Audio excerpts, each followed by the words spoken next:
সব ধরনের গণপরিবহনে ভাড়া নিয়ে চরম নৈরাজ্য, ভোগান্তির শিকার যাত্রীরা।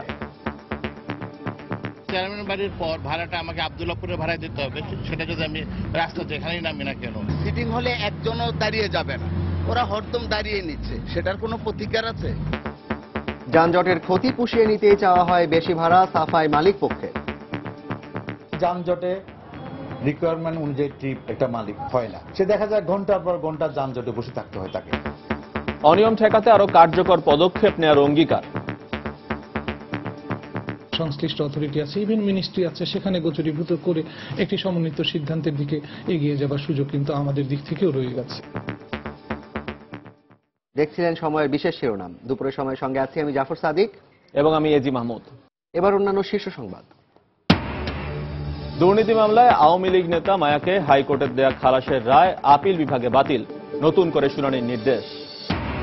রাজধানীর রামপুরায় আত্মীয়ের বাসায় বেড়াতে এসে পাড়ার বখাটেদের গণধর্ষণের শিকার এক নারী, 2 জন গ্রেফতার। গুলি করে দুজনকে হত্যার কথা ডিবির কাছে স্বীকার এমপি পুত্র রনির। অপরাধী যতই প্রভাবশালী হোক, ছাড় নেই, মন্তব্য স্বরাষ্ট্র প্রতিমন্ত্রীর। টানা বৃষ্টি ও পাহাড়ি ঢলে দেশের বিভিন্ন স্থানে বাড়ছে নদ নদীর পানি। গাইবান্ধার বিআরই বাঁধে ভয়াবহ ভাঙন, আতঙ্কে কয়েক লাখ মানুষ।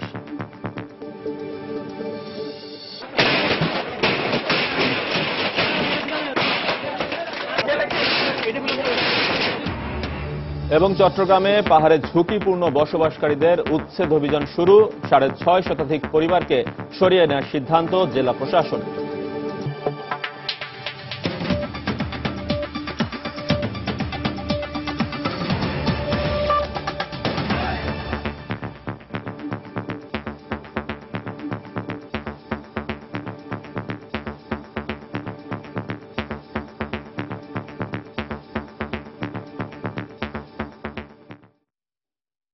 কেবলমাত্র বিত্তশালীর বাহন ট্যাক্সি ক্যাব ছাড়া রিকশা থেকে শুরু করে বাস সহ সকল গণপরিবহনে দীর্ঘদিন ধরে চলছে ভাড়ার নৈরাজ্য। এতে চরম ভোগান্তির শিকার হচ্ছেন রাজধানীবাসী। মালিক পক্ষের দাবি, দীর্ঘ যানজটে ট্রিপ কমে যাওয়ায় ক্ষতি পুষিয়ে নিতে বেশি ভাড়া আদায় করছে কেউ কেউ। অন্যদিকে গণপরিবহন ব্যবস্থায় সরকারের নজরদারির অভাবে এমনটা হচ্ছে বলে অভিযোগ করেছেন যাত্রীরা। তবে সমস্যার সমাধানে নিয়মিত অভিযান পরিচালনার কথা জানিয়েছে বিআরটিএ ও পুলিশ। শফিক মোহাম্মদের রিপোর্ট। 60 টাকা কেন এমনিতে বাসে যাইতে পারতেছি না, একটু কম নাও। এভাবেই ভাড়া নির্ধারণের দর কষাকষিতে প্রতিদিনই হেরে যান যাত্রী। সকাল বিকাল অফিসে আসা যাওয়ার পথে দুপুরে কড়া রোদ অথবা বৃষ্টিতে সমান দূরত্বে ভিন্ন ভিন্ন ভাড়া দাবি করেন এর চালক। 1960 সালে নির্ধারণের পর 62 এবং 74 সালে কেবল দুবার রিক্সা ভাড়া হালনাগাদ করে সিটি কর্পোরেশন। আরেক গণপরিবহন সিএনজি অটোরিকশা ও ওর ড্রাইভারদের অত্যাচারেও অতিষ্ঠ নগরবাসী। সিএনজি তো একটু সুযোগ পাইলে বাসা ভাড়া বেশি নেয়, 200-250 এরকম। অন্যদিকে অবৈধ সিটিং সার্ভিসের কারণে বাসেই উঠতে পারেন না সাধারণ যাত্রীরা। ফার্মগেটে যাওয়া যাবে? আরে দিব, কত ভাড়া দিব? 22। এই ভাড়ার দাবি শেওড়াপাড়া থেকে ফার্মগেটের, অথচ মিরপুর 12 থেকে বিআরটিএ নির্ধারিত মিনিবাসের ভাড়া 8 টাকা 48 পয়সা। আবার ফার্মগেটের পর যে কোনো স্থানের জন্য ভাড়া আদায় করা হয় 25 থেকে 30 টাকা।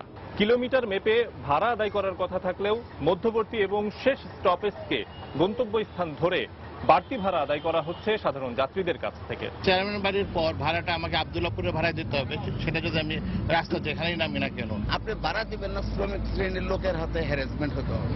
তবে যানজটে ক্ষতি পুষিয়ে নিতে বেশি ভাড়া চাওয়া হয় এমন দাবি মালিক পক্ষের। যানজটে রিকোয়ারমেন্ট অনুযায়ী ট্রিপ একটা মালিক হয় না, সে দেখা যায় ঘন্টার পর ঘন্টা যানজটে বসে থাকতে হয় তাকে। এসব অনিয়ম ঠেকাতে আরো কার্যকর পদক্ষেপ নেয়ার অঙ্গীকার করল বিআরটিএ ও ট্রাফিক। মোবাইল কোর্টের যে ম্যাজিস্ট্রেট আছে, এগুলো এই বিষয়ে প্রতিদিনই বেশ কিছু টাকা ফাইন আদায় করতেছে এবং সরকারি কাছে জমা দিচ্ছে। সংশ্লিষ্ট অথরিটি আছে, ইভেন মিনিস্ট্রি আছে, সেখানে গোচরীভূত করে একটি সমন্বিত সিদ্ধান্তের দিকে এগিয়ে যাবার সুযোগ কিন্তু আমাদের দিক থেকেও রয়ে গেছে। ভাড়া আদায়ে শৃঙ্খলা ফিরিয়ে আনতে কর্তৃপক্ষের সম্মিলিত উদ্যোগের দাবি জানিয়েছেন সাধারণ যাত্রীরা।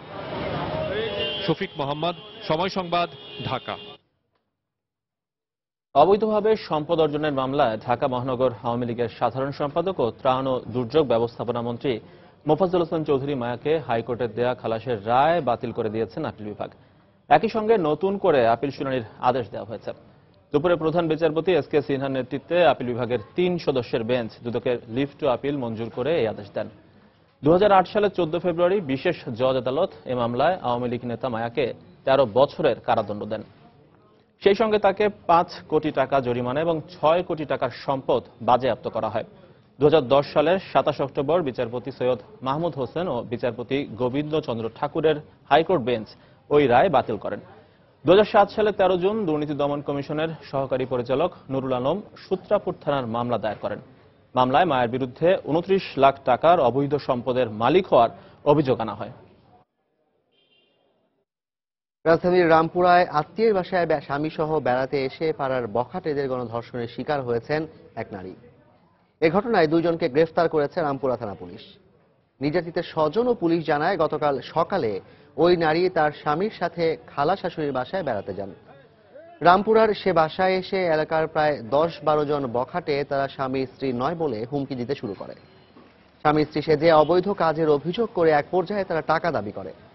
টাকা না দিলে স্বামীকে পাশের একটি নির্মাণাধীন ভবনে বেঁধে মারধর শুরু করে। আর সেই আত্মীয়ের বাসায় থাকা অপর 4 জন বখাটে গৃহবধূকে গণধর্ষণ করে। এ ঘটনায় রামপুরা থানায় একটি মামলা করা হয়েছে।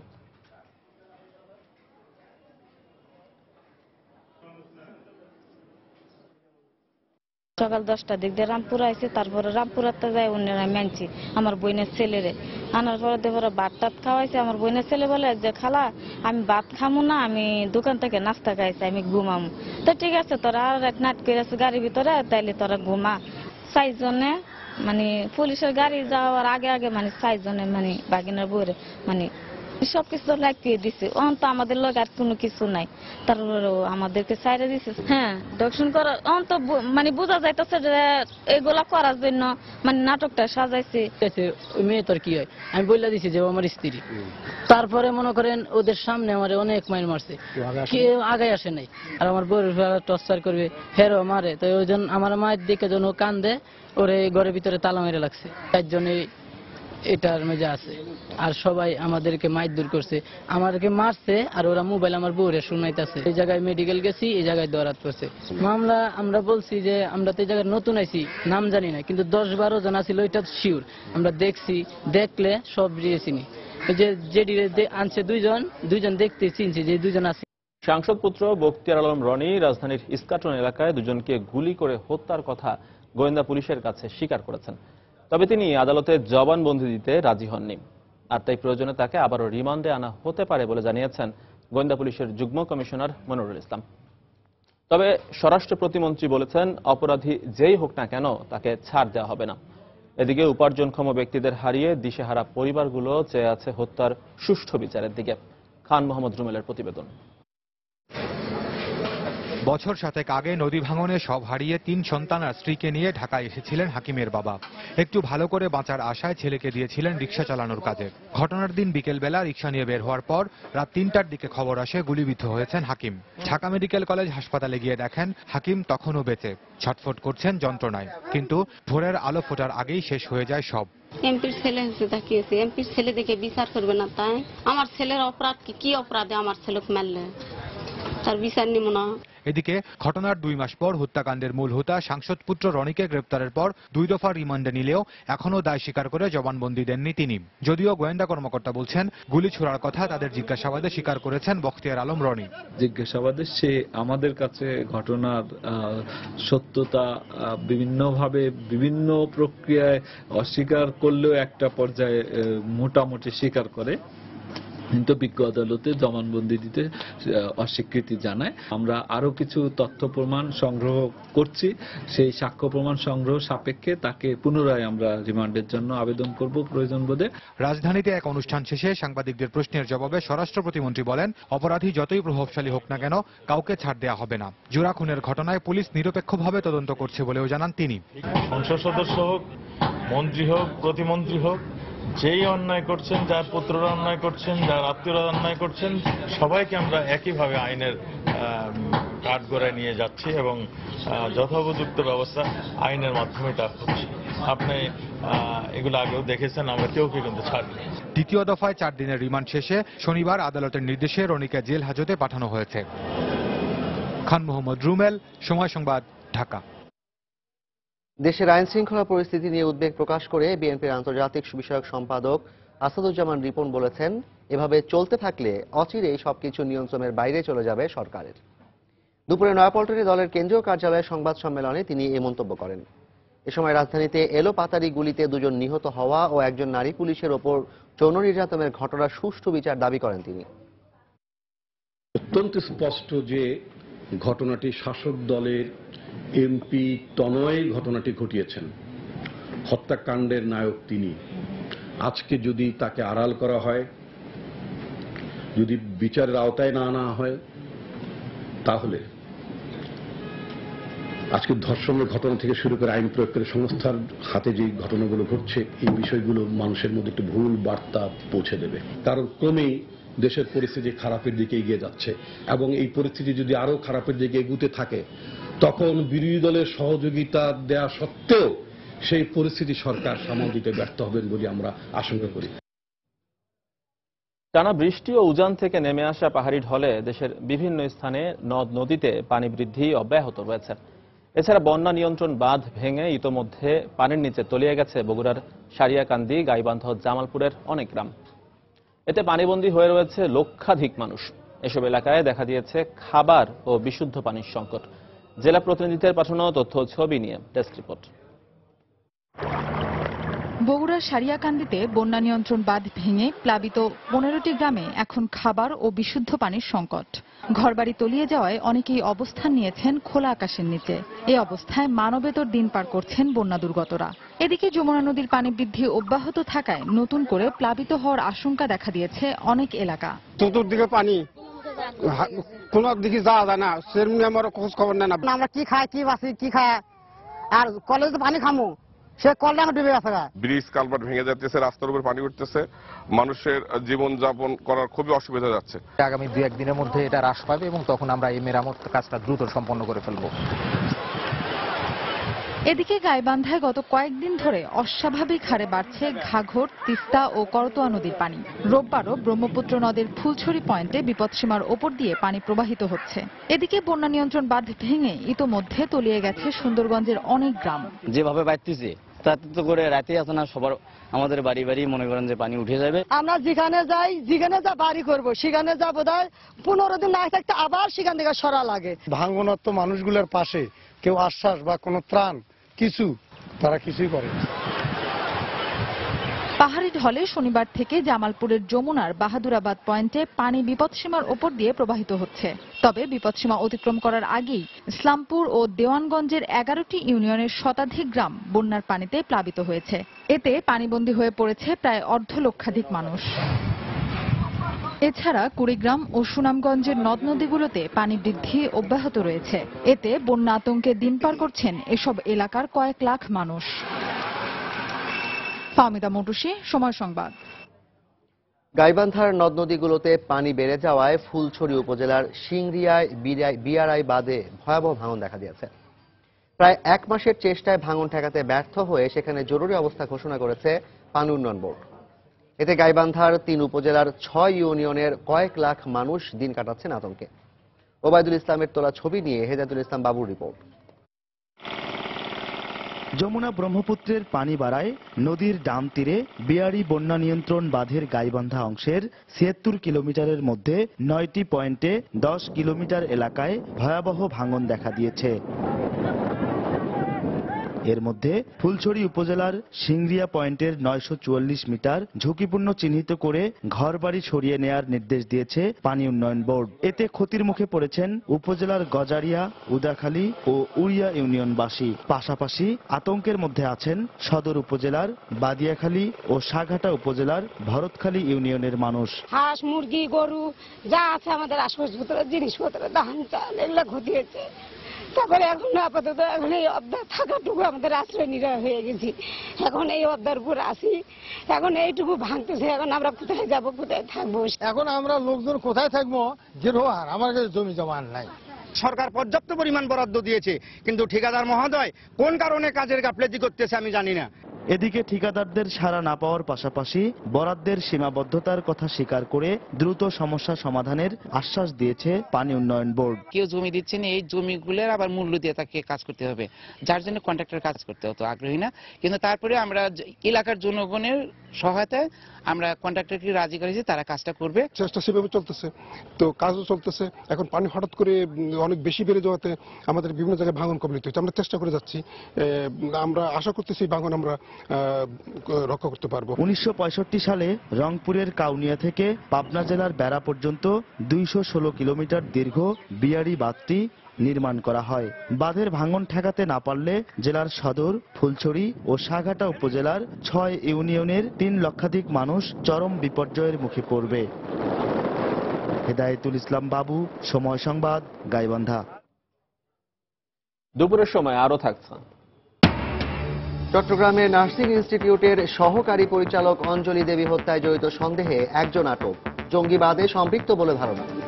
চট্টগ্রামে পাহাড়ে ঝুঁকিপূর্ণ অবস্থায় বসবাসকারীদের উচ্ছেদে অভিযান শুরু করেছে জেলা প্রশাসন।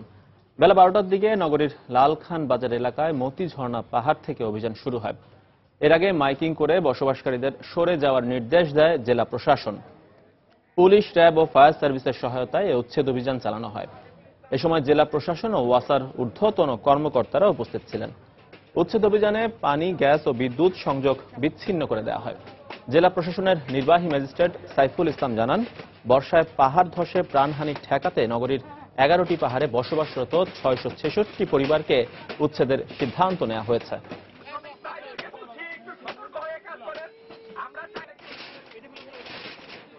জানি না, আমাদের বলছে ভাঙবে না, এর লাগে তো আমরা কোনো দিকে যাইতে পারি না, ছেলে মেয়ে ছোট ছোট। এখানে থাকি আমি দেখি না যে আমার এই পাহাড় ভাঙছে না, আমার একটা মানুষ মারা যাচ্ছে, সেই জন্য আমি এখানে থাকি। আমার ছেলে সন্তান নাই, আমার থেকে ভাড়াও নেয় না। যারা একেবারে পাহাড়ের চূড়ায় বা পাদদেশে বসবাস করতেছে, যেখানে বৃষ্টি হলেই পাহাড় ভেঙে পড়ার সম্ভাবনা আছে এবং ঘরবাড়ি ধসে এর নিচে চাপা পড়ে মানুষের যানপ্রাণ হতাহত হওয়ার সম্ভাবনা আছে, তাদেরকে আমরা প্রাথমিকভাবে অত্যন্ত ঝুঁকিপূর্ণ সিলেক্ট করে তাদেরকে শুধু আমরা বর্তমানে এখান থেকে নিরাপদে সরে যাওয়ার জন্য অভিযানে আসছি। আনসারুল্লাহ বাংলা টিম নিষিদ্ধ হওয়ার পরপরই নতুন আরো জঙ্গি সংগঠনের তথ্য দিয়েছে গোয়েন্দা পুলিশ। বিশ্লেষকরা বলছেন, সংগঠন নিষিদ্ধ করলেই জঙ্গি কর্মকাণ্ডে শেষ হয়ে যায় না, আর তাই জিহাদি এই সংগঠনগুলোর আদর্শিক মতবাদ ধ্বংস করার পরামর্শ দিলেন তারা। আরো জানাচ্ছেন সাইফুল ইসলাম জুয়েল। 80-র দশকের মাঝামাঝি সময়ে বাংলাদেশে জঙ্গি তৎপরতা শুরু হলেও হামলার ঘটনা ঘটে 1998 সালে শামসুর রহমানকে আহত করার মধ্য দিয়ে। এরপর বিভিন্ন আঙ্গিকে থেমে থেমে চলেছে এই হামলা। এমনই প্রেক্ষাপটে 2009 সাল পর্যন্ত নিষিদ্ধ হয়েছে 5টি জঙ্গি সংগঠন। সম্প্রতি খিলাফত প্রতিষ্ঠান নামে জঙ্গি হামলা আবারও মাথাচাড়া দিয়ে উঠেছে মুক্তমনা লেখকদের হত্যার মধ্য দিয়ে। হত্যা, হুমকি সহ বিভিন্ন জঙ্গি তৎপরতার কারণেই গত মাসের 25 তারিখে নিষিদ্ধ হয় আনসারুল্লাহ বাংলা টিম নামে একটি সংগঠন। এই ভিডিও বার্তার মাধ্যমে আমরা আমাদের নতুন জিহাদি সংগঠন জুনুদ তাওহীদুল খিলাফার ঘোষণা দিচ্ছি। কিন্তু এরপরও থেমে নেই জঙ্গি তৎপরতা। জঙ্গি কার্যক্রমে যুক্ত হয়েছে আরো নতুন নতুন সংগঠন। জুনুদ আল তাওহীদ ওয়াল খিলাফা ও বাংলাদেশ জিহাদি গ্রুপ নামে সংগঠনগুলো ইসলামিক স্টেট, আইএস এর কর্মী সংগ্রহ থেকে শুরু করে পরিকল্পনা বিস্তৃত করেছে ব্যাংক ডাকাতি পর্যন্ত। আর এসব কার্যক্রম বাস্তবায়নে সমাজের উচ্চবিত্তের পরিবারের মেধাবী সন্তানদের টার্গেট করায় উদ্বেগ জানিয়েছেন নিরাপত্তা বিশ্লেষকরা। চিহ্নিত করা প্রয়োজন কারা এই মতাদর্শের প্রসারণ ঘটাচ্ছে। উনি মনে করছেন আমি তো কোনো অস্ত্রের প্রয়োগ করছি না, উনি কোনো হিংসার আশ্রয় নিচ্ছেন না, কিন্তু হিংসার মতাদর্শ ছড়াচ্ছেন। এদেরকে আইনের আওতায় আনার জন্য যদি আইন সংশোধন করতে হয় সেটিও প্রয়োজন। জঙ্গি তৎপরতা নির্মূলে আইন শৃঙ্খলা রক্ষাকারী বাহিনীর সদস্যদের পাশাপাশি সামাজিক এবং রাজনৈতিক নিরাপত্তা বলয় তৈরি করা প্রয়োজন বলে মনে করেন গোয়েন্দা পুলিশের এই কর্মকর্তা। বেসরকারি বিশ্ববিদ্যালয়ের অনেক ছাত্র আছে যারা এই পথে আসছে, তাদের ব্রেন ওয়াশ করে তাদের এই পথে নেওয়ার জন্য একটা গ্রুপ সবসময় কাজ করে যাচ্ছে। আমরা বলবো যে সবার সমপ্রচেষ্টা একসঙ্গে যদি সবাই কাজ করি, আশা করব যে আমাদের এই দেশে জঙ্গিবাদের প্রসার ঘটবে না। জঙ্গি নির্মূলে আইন শৃঙ্খলা রক্ষাকারী বাহিনীর সদস্যদের সমন্বয়ে বিশেষ দল তৈরি করা প্রয়োজন বলেও জানান এই কর্মকর্তা। সাইফুল ইসলাম জুয়েল, সময় সংবাদ, ঢাকা। চট্টগ্রামের নার্সিং ইনস্টিটিউটের সহকারী পরিচালক অঞ্জলি দেবীর হত্যার সঙ্গে জড়িত সন্দেহে মোহাম্মদ রেজা নামে একজনকে আটক করেছে গোয়েন্দা পুলিশ। আটককৃত রেজা জঙ্গি দলের সদস্য বলে ধারণা করছে পুলিশ। গোপন সংবাদের ভিত্তিতে সকালে নগরীর জিএসসি মোড় এলাকা অভিযান চালিয়ে তাকে আটক করা হয়। গোয়েন্দা পুলিশ জানায়, শিক্ষার্থীদের হিজাব পরা নিয়ে মন্তব্য করায় জঙ্গি সদস্যরা অঞ্জলিকে হত্যা করেছে বলে প্রথম থেকেই ধারণা করা হচ্ছিল। আর এই হত্যাকাণ্ডের পর থেকেই রেজার সন্দেহের তালিকায় থাকায় তাকে ধরার চেষ্টা করা হচ্ছিল, কারণ তার ফেসবুক সহ নানা সামাজিক মাধ্যমে অঞ্জলি হত্যা সংক্রান্ত তথ্য আগেই পেয়েছিল পুলিশ। গত 10 জানুয়ারি সকালে নগরীর চকবাজার এলাকার বাসা থেকে বের হয়ে নার্সিং ইনস্টিটিউটে যাওয়ার পথে 4 জন মুখোশধারী তাকে কুপিয়ে হত্যা করে। এ ঘটনায় চকবাজার থানায় একটি হত্যা মামলা করা হয়েছিল। অভিযুক্ত রেজা পটিয়া মাদ্রাসায় ভূমি কর্মকর্তা হিসেবে চাকরি করলেও উগ্রবাদী তৎপরতার কারণে সেখান থেকে তাকে চাকুরিচ্যুত করা হয়েছিল। সৌদি আরবের দাম্মামে গ্যাস সিলিন্ডার বিস্ফোরণের ঘটনায় 6 দিন চিকিৎসাধীন থাকার পর মারা গেলেন ফেনীর মোহাম্মদ জয়নাল আবদিন। পরিবারের একমাত্র উপার্জনক্ষম ব্যক্তির মৃত্যুতে শোকে স্তব্ধ পুরো পরিবার। তার বাড়ি জেলার ফুলগাজী উপজেলার উত্তর দৌলতপুর শাহপাড়া গ্রামে। স্থানীয় সময় ভোর 4:30টার দিকে দাম্মামের কিং ফাহাদ হাসপাতালে মারা যান তিনি। জয়নাল আবদিনের পরিবারের পক্ষ থেকে তার মৃত্যুর খবরটি নিশ্চিত করা হয়েছে। নিহতের স্বজনরা জানান 2007 সালে দ্বিতীয়বার সৌদি আরব যান জয়নাল আবদিন। সেখানে সুবেখা এলাকার একটি বাসায় আরো 4-5 জন বাংলাদেশির সঙ্গে থাকতেন তিনি। গত 10 জুন স্থানীয় সময় 5টার দিকে রান্নার সময় গ্যাস সিলিন্ডার বিস্ফোরিত হয়ে তার ঘরে আগুন ধরে যায়। মুহূর্তেই পুরো ঘরে আগুন ছড়িয়ে পড়ে। এতে অগ্নিদগ্ধ হয়ে গুরুতর আহত হন জয়নাল আবদিন। এরপর থেকেই কিং ফাহাদ হাসপাতালের আইসিইউতে চিকিৎসাধীন অবস্থায় ছিলেন তিনি। এ ঘটনায় মারা গেছেন আব্দুর রহমান নামে আরও এক বাংলাদেশি।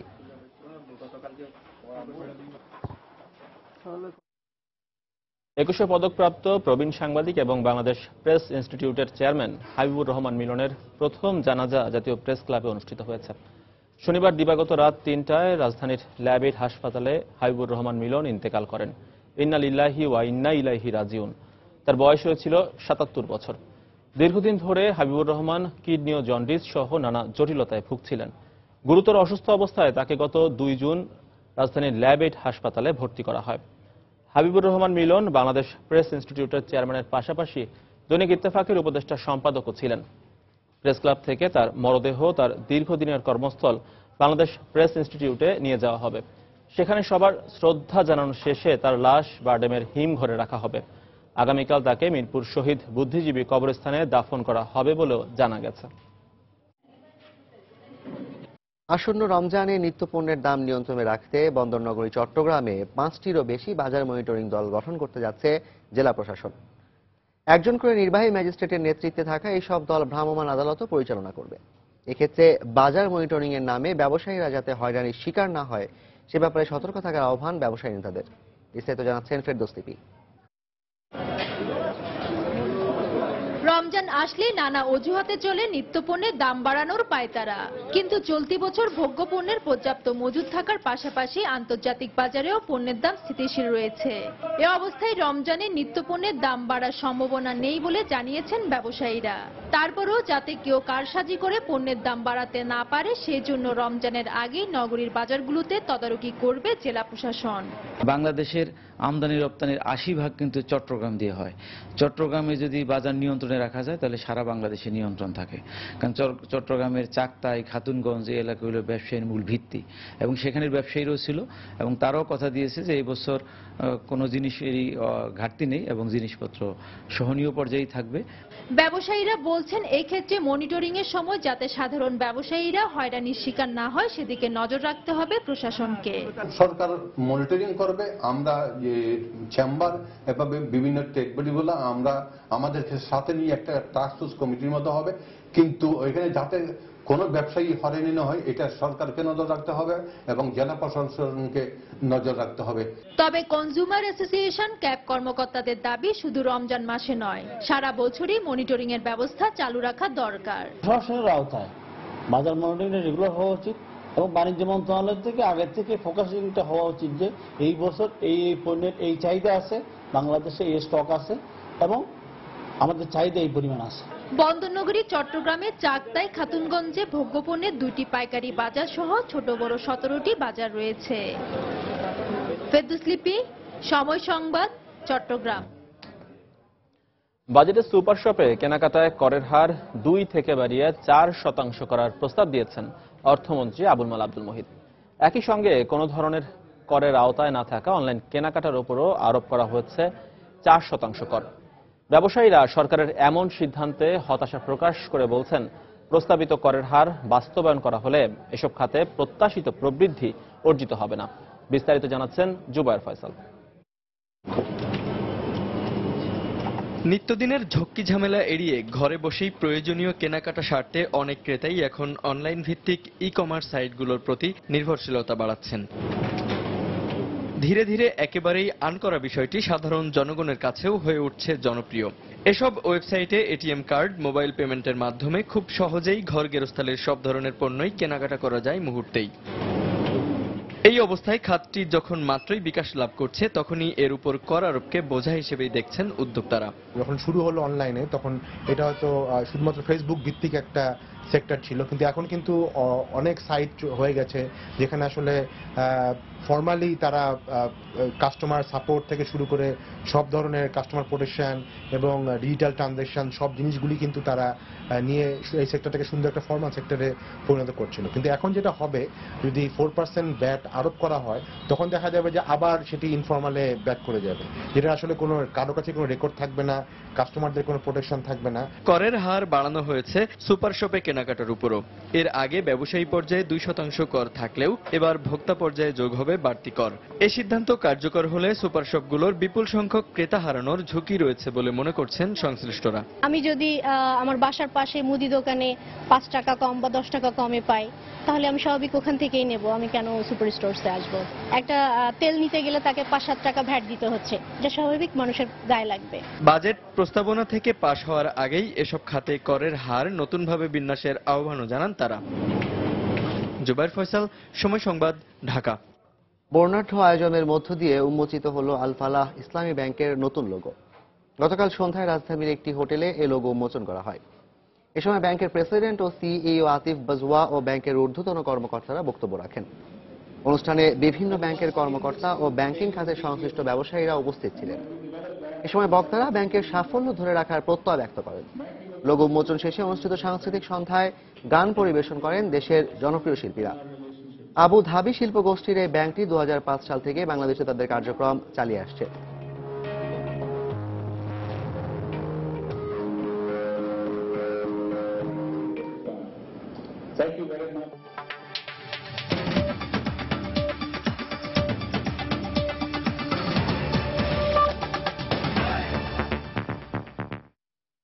ইন্দোনেশিয়ার উত্তরাঞ্চল সিনাবাং আগ্নেয়গিরি থেকে লাভা ও ধোঁয়া উদ্গীরণ শুরু হয় আশপাশের এলাকার অধিবাসীদের সতর্ক অবস্থানে থাকার পরামর্শ দিয়েছে কর্তৃপক্ষ। যে কোনো সময় জারি করা হতে পারে উচ্চ সতর্কতা। শনিবার সুমাত্রা দ্বীপের এই আগ্নেয়গিরির গহ্বরে শক্তিশালী এক বিস্ফোরণের পরপরই ব্যাপক হারে ছাই ভস্ম বের হয়।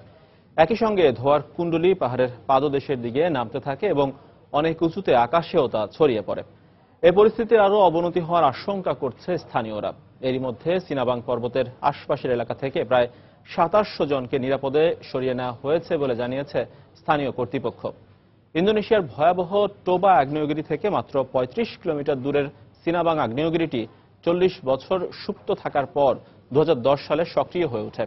গত বছরও এই আগ্নেয়গিরি থেকে লাভা উদ্গীরণের ঘটনায় 17 জনের মৃত্যু হয়।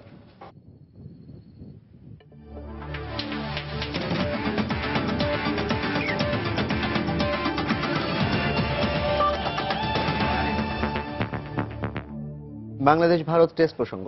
বৃষ্টির বাধা কাটিয়ে শুরু হয়েছে ফতুল্লা টেস্ট।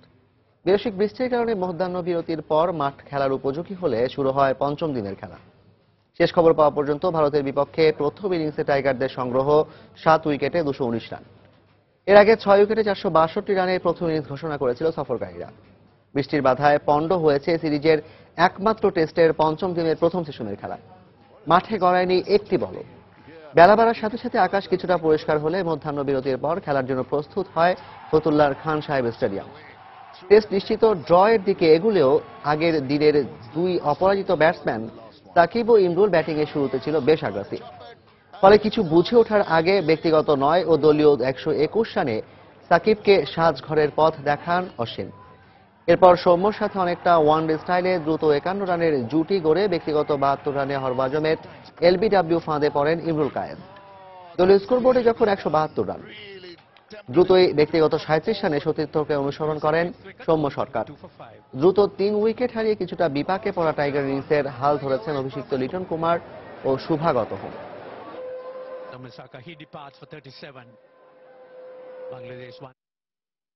দুপুরের সময় এ পর্যায়ে শীর্ষ সংবাদ জানিয়ে দিচ্ছি আরেকবার। দুর্নীতি মামলায় আওয়ামী লীগ নেতা মায়াকে হাইকোর্টের দেয়া খালাসের বিরুদ্ধে আপিল বিভাগ বাতিল, নতুন করে শুনানির নির্দেশ। গুলি করে দুজনকে হত্যার কথা ডিবির কাছে স্বীকার এমপি পুত্র রনির। অপরাধী যতই প্রভাবশালী হোক ছাড় নেই, মন্তব্য স্বরাষ্ট্র প্রতিমন্ত্রীর। রাজধানীর রামপুরায় আত্মীয়ের বাসায় বেড়াতে এসে পাড়ার বখাটেদের গণধর্ষণের শিকার এক নারী, 2 জন গ্রেফতার। টানা বৃষ্টি ও পাহাড়ি ঢলে দেশের বিভিন্ন স্থানে বাড়ছে নদ নদীর পানি। গাইবান্ধার বিয়ারাই বাঁধে ভয়াবহ ভাঙন, আতঙ্কে কয়েক লাখ মানুষ।